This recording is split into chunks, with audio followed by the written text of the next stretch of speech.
In the Middle East, thousands of Lebanese people are returning to the south of the country following the ceasefire agreement between Israel and Hezbollah. The agreement is designed to end almost 14 months of fighting between the two sides.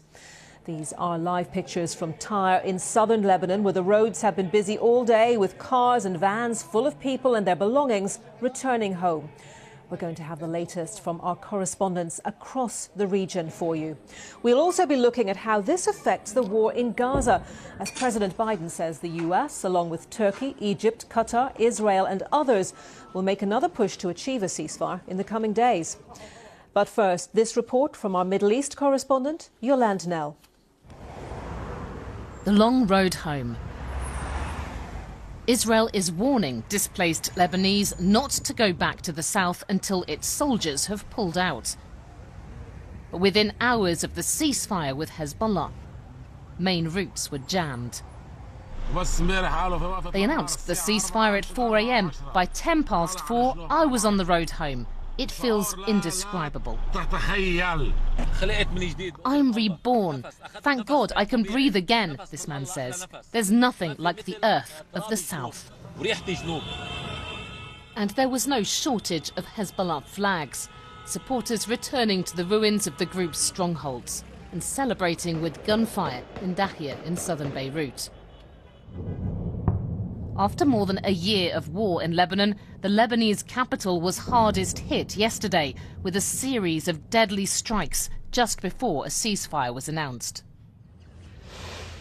And this was the destruction left in Israel's north after the final Hezbollah rockets rained down here.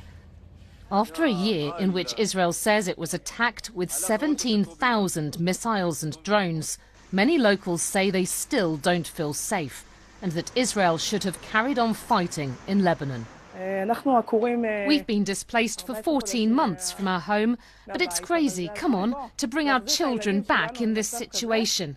It's sad that the government abandons us, this mother says. It's very bad, adds another woman. They did nothing, and our soldiers were killed for nothing. Israel sent troops into southern Lebanon to target Hezbollah 2 months ago.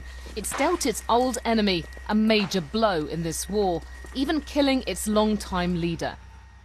Hezbollah began firing rockets at Israel to show solidarity with Hamas after its deadly 7th of October assault. But as a truce takes hold on the northern front, there's no end in sight to the parallel conflict in Gaza. In one of its latest strikes in the territory, Israel's military says it killed a Hamas figure in this school-turned-shelter. Clearing up, Palestinians say